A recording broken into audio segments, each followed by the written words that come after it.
Talking to 93-year-old Annette has been a real privilege. This is Annette's first interview, and I'm thrilled that I was able to speak with her. Annette is a dear friend, and over the last many years, we have had chats about her experiences of coming to the UK from the Caribbean in the 1940s. Capturing Annette's voice and thoughts for others to hear is what makes this interview special. Simple, honest observations of an 18-year-old literally fresh off the boat in Southampton in 1946. This is Between Us, Stories of Unconscious Bias. I am Smita Tharoor.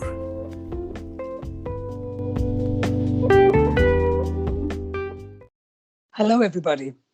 I'd like to introduce someone who is very special, and I am so looking forward to this interview.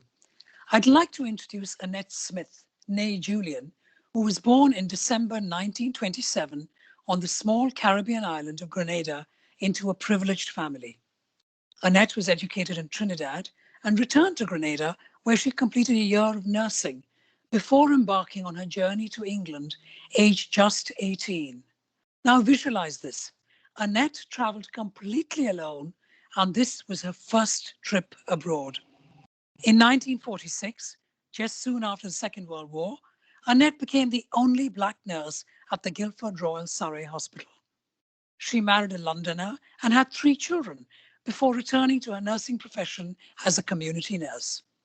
Annette has many interests and continues to have many interests, including poetry, singing, the arts, sports, and continues to be a very positive and engaged member of the community.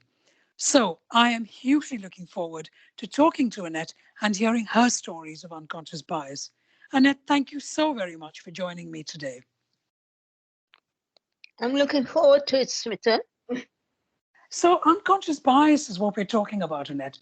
What do you understand by those 2 words, unconscious bias? Well, my understanding is that it's something that you really take for granted, and you in yourself you don't realize that it is happening because it's there with you all the time. I love that. It's a what you're saying is I'm kind of feeling it in my hands when you're speaking to me, Annette, because you're saying it's in yourself, and it's entirely it's like a feeling in you. Is that what you're saying? Yes, it is. You don't even know that it's happening. No, I don't know that it's happening at all, but obviously it is there, and it is there all the time. In different circumstances then make you realize that you have to act on it, if you like, when those circumstances happen. Right. Okay. So I would like a story in that case, Annette, so we can get some more understanding of what this really looks like. Could you possibly share a story with us? Yes. Well, the first one I thought of was when, as you say, I arrived to do my nursing training in England, and we got into Southampton. And of course, in those days, everybody came by ship. And I remember standing on the deck and looking at the luggage being handled by white porters. And as I never ever thought white porters would do that job, because out in the West Indies and the Caribbean, Black people always did that. So that was an example of unconscious bias. And I just couldn't get over it. It's such a simple story, and I'm smiling to hear you share that story, because just for the listeners to understand, you grew up in the Caribbean, which was colonized by white people. Yes. And Black people from Africa were brought in there a very, very long time ago to deal with sugar and plantations and so on. And so over a period of years, the people who lived there who were Black were the workers, and the people who lived there who called themselves Caribbean, who happened to be white, were the people who were in charge.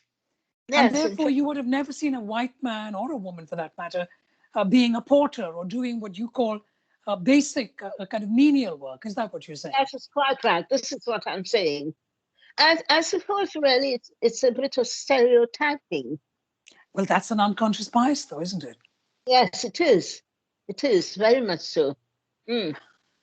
And so there you are. You haven't even arrived on the land of England. You are No, standing, you're still on deck, and you're looking to the luggage. And you're thinking this, and can you continue with that story, Annette? no, I was just quite amazed. The continuation of that story is that having spoken to quite a number of people in my position, they had the same thoughts. So they were stereotyping as well. So that's very interesting. I think that was quite a common thing, really. And so I think the point, though, is that, when we said what is unconscious bias, and you said that it's just a feeling within you when you react, and it's just there, and you're not even aware of it. And that one of the reasons we get unconscious biases is very simply put the word that you just said, stereotyping. Yes. It's stereotyping could look different for different things. It could be that all nurses are women, for example, because when you Absolutely. arrived in 1946, were there any Yes. male nurses amongst you? No, none at all. None at And it would all. have been very odd to find, whereas today, as you know, there are many, many, many men who are nurses. But even today, there are many parts of the world. If I say, what does a nurse look like? The chances are they will describe a woman rather than a man. And Oh, that is part of statistics and stereotyping. You're right. yes, it is very much stereotyping. Yes. Mm. So you've arrived. You're now on the docks. Yes. Do continue with your story, Annette. I'd love to hear more. Yes, to continue with my story is that I didn't know anybody at all in England, but a friend of my parents who lived in London in Hammersmith met me on the docks, and somehow we sort of must have had cards saying who we were. You meet, and we met each other, and he drove me straight from Southampton to Guildford. And the thing that was very, what should I say, it alarmed me a bit was that a lot of the way he kept on and on telling me how many petrol coupons he had to save up to be able to drive and collect me from Southampton and take me to the hospital and drive back to London. But This was post-war, that wasn't wasn't it? the sort of welcome I wanted at all. No. And in fact, in my introduction of you, I said that you were brought up in Grenada into a privileged family. So what Yes. does privileged mean to you, Annette? Well, we had lived very comfortably in a very comfortable house, and we had we didn't want for anything. Let's put it like that.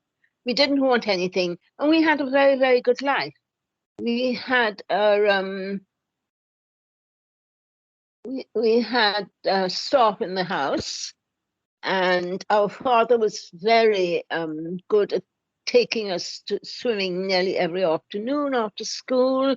Not after school, but when we were at home from Trinidad for the summer holidays. And as well as that, we had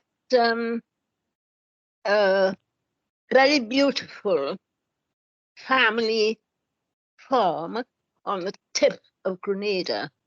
It was just glorious, and we spent most of our holidays there.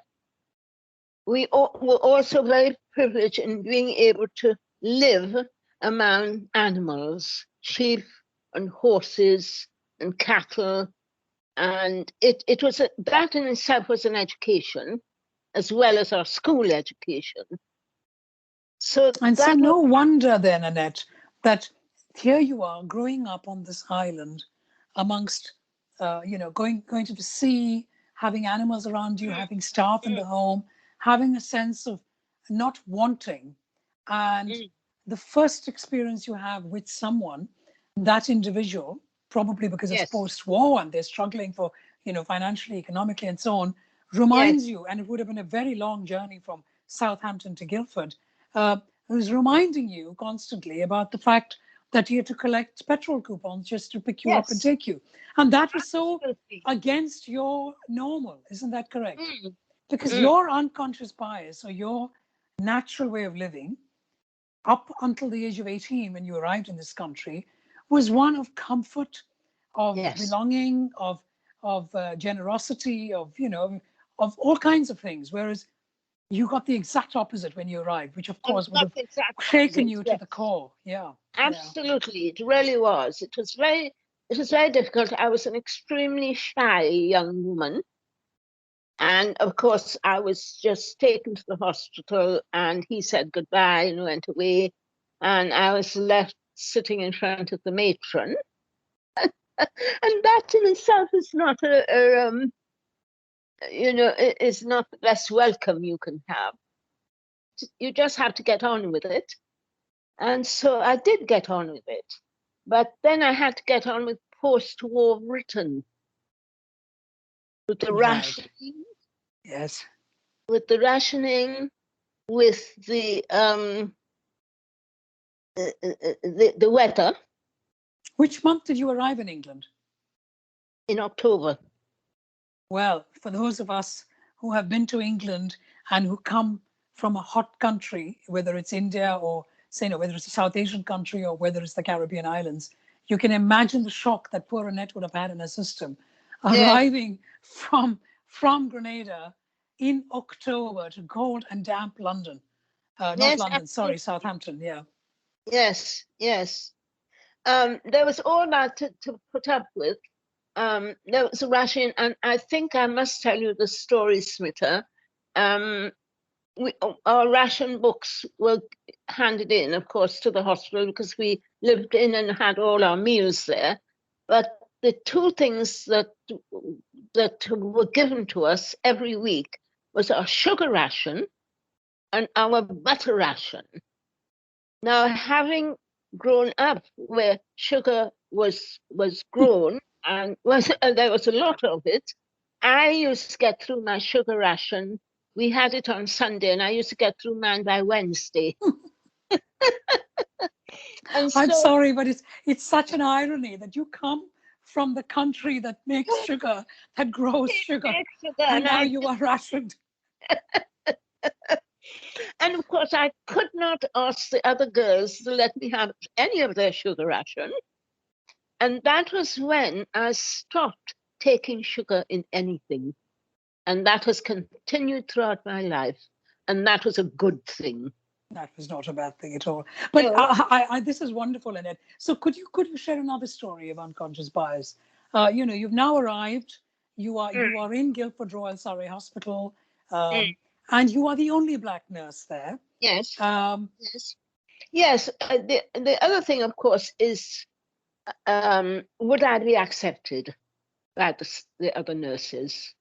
Being extremely homesick, and would I be accepted by the other nurses? Because unconscious bias was no, I wouldn't be.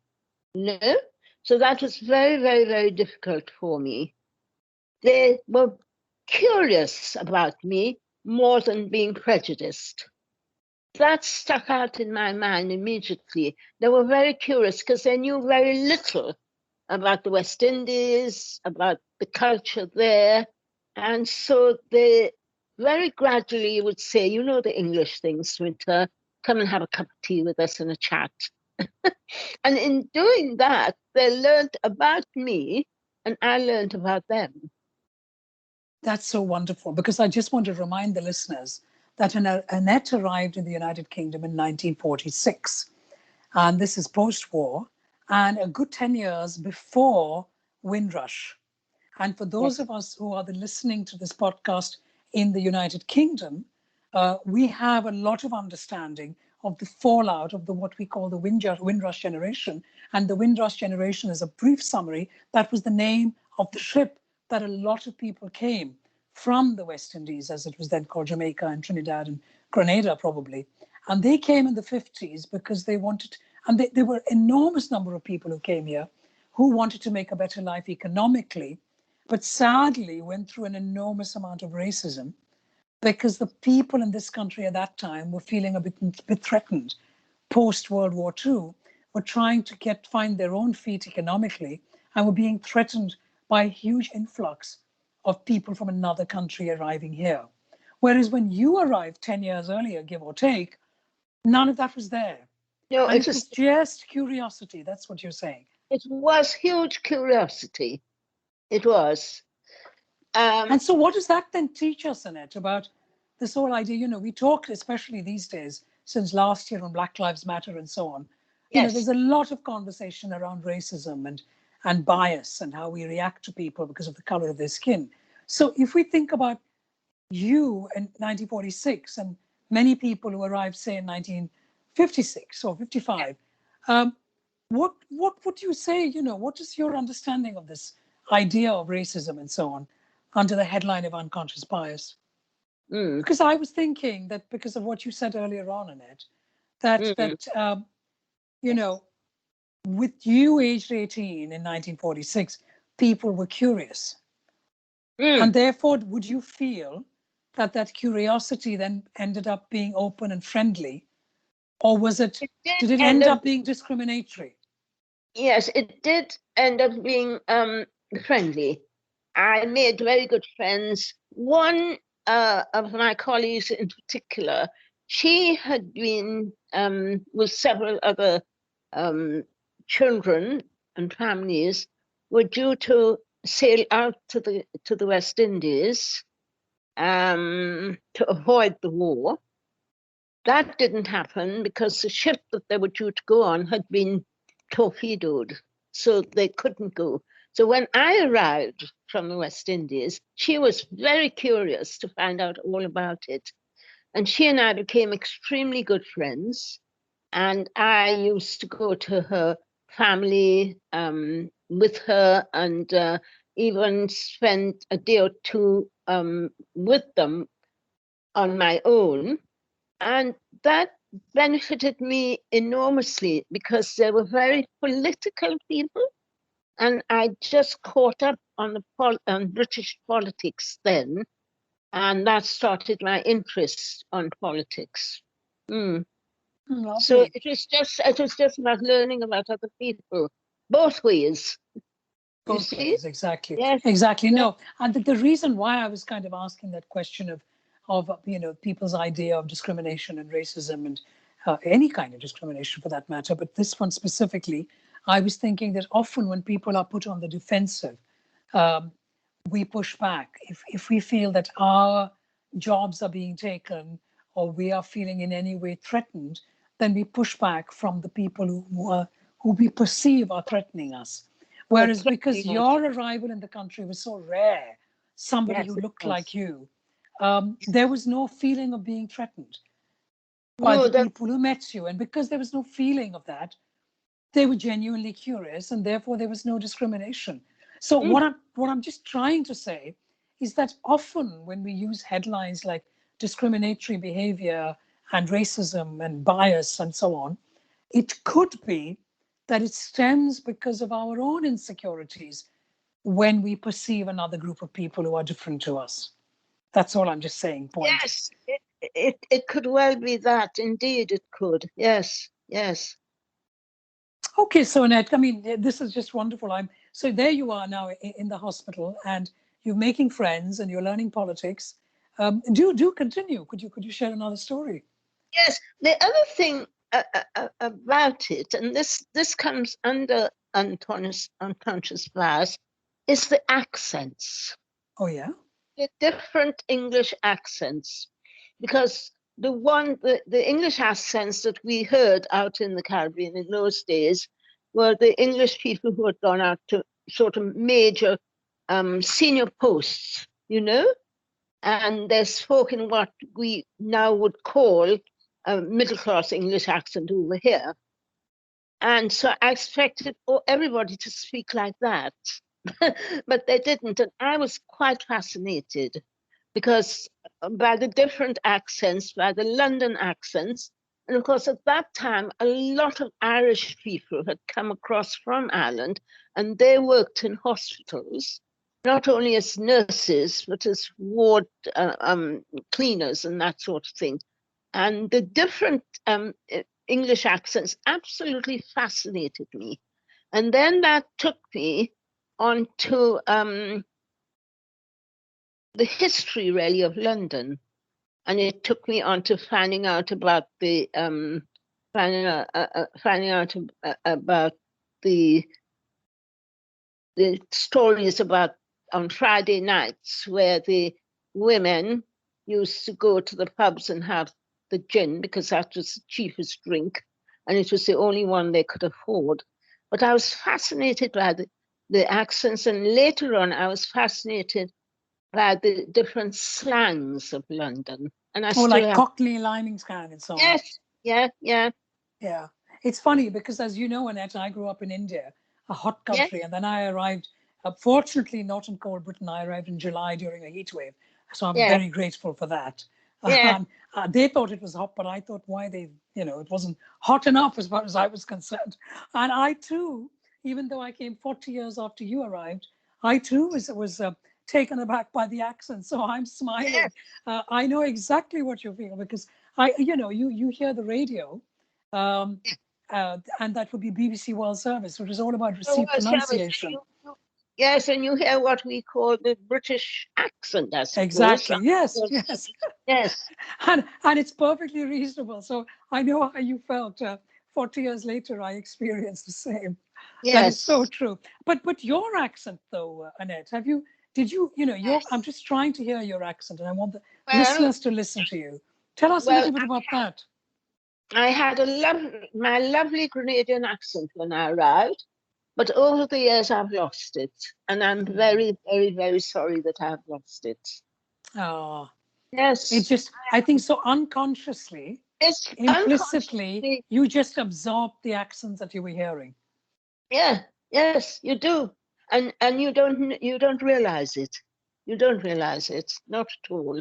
So that is one of my regrets. Oh, I'm sorry. Well, you've been in this country for a very long time now. Yes, a very long time. Yeah, but okay. So, you've talked about accents, and you've talked about, the understanding of your unconscious biases when you arrived here. But would you be able to share another story with us, perhaps? I don't know. I thought of this only this morning, Smita.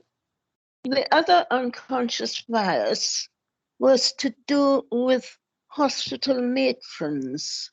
We had a very strict, wonderful matron. She worked at Guy's Hospital. She was very, very good with all the nurses, but she was an extremely strict person. And that followed that is what I imagined in my unconscious bias. Absolutely, as a matron to be, but it turned out that she was one of the kindest people ever. And if any of the nurses were in trouble, she would speak to them. She would help them, and I became quite ill in the middle of my training, and she was so good to me. She made sure that I had to go off to another hospital, and she made sure that it was the right hospital for me. She made sure that I was being very well looked after there. And so this sort of crashes down, and you think, there you are. It's quite different, isn't it, from what you expect? Yeah. And don't we all do that, Annette? The phrase, don't judge a book by its cover, is not a cliche, is it? Yes, because you look at someone, you see how this matron is behaving. And of course, she needs to do that to keep her house in order, so to speak. Yes. But deep down, she, when there are challenges to be met, she is genuinely sensitive and empathetic and kind and caring. Whereas all you did earlier on is you looked at the cover and you said, oh my, this is a strict, scary person. I looked at the cover, and it's a sort of reputation that they all had, you know. The matrons very strict and beautiful. So it just made me realize that people are so very kind, and she was so understanding. And of course, me coming from so many miles away, she always made sure that I was well and had all that I wanted to. So I was very lucky in that respect. But that was another example. It certainly is. It's a very good example. Yes. But so Annette, so here you are now living in you now live in London. You after training and so on, you met a Londoner, you married the Londoner, 3 children, all of that. And you've now been in this country for about 60 years, give or take. I haven't done the maths, but around that time. Yes. And I'm just wondering now that you are older than aged 18, you are 93 years old. What kind of life lessons have you learned? How do you manage your unconscious biases? Well, there were different ways of dealing with them accordingly. This is the thing. I can't say generally, but the stories that I've told you about, there were different ways of dealing with them. And another one that I could mention to you is when we were nursing private patients. And my unconscious bias then was they were all rich and middle class and had to be treated in a certain way. And yet when you got onto the ward and you looked after them, they were just another patient who were grateful for what you were doing for them. So that unconscious bias just went by the way. That's so lovely. But no, but you know, you say that you react differently to different situations. But certainly my understanding of you, Annette, is that you're naturally curious.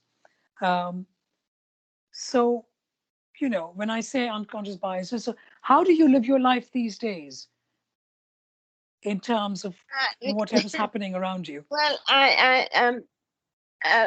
I'm told that I'm a very good listener, which is a very good thing. And I'm always open to good listening. And I'm always ready to learn from anybody on any situation or anything, because it's true saying you're never too old to learn. And that's why I keep up my interests, Smita. That makes so much sense. You're never too old to learn, because Annette Smith, age 93, is still learning and is still interested and is still curious. And that's what you're saying. I think that's certainly something that all of us listeners must take away. Because so many of us get stuck in our ways, Annette. And we say, oh, this is how it always is, so I'm going to do this. Whereas that's not what you do. Your natural way is saying, no, I want to learn. I want to be challenged. I'm curious. I want people to question me. And that's what I find so remarkable about you, Annette. Thank you. So Annette Smith, I thank you so very much for sharing your stories of unconscious bias with me today. It's absolutely wonderful. I think we've all traveled with you from lovely, hot, sunny Grenada to cold, damp Guildford in October 1946 and the ensuing years from then until today. And I hope that people are able to imagine your story as well as I have done. Thank you so much, Annette. Thank you very much, Smita. It's been very nice to have the opportunity to do this. Thank you, eh? Bye. Thank you. Bye-bye.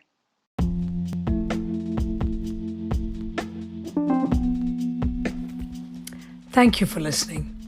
If you like this podcast, please do share with someone. That's the best promotion the podcast can have.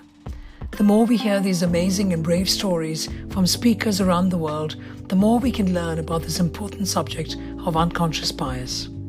I'm Smita Tharoor. See you next week.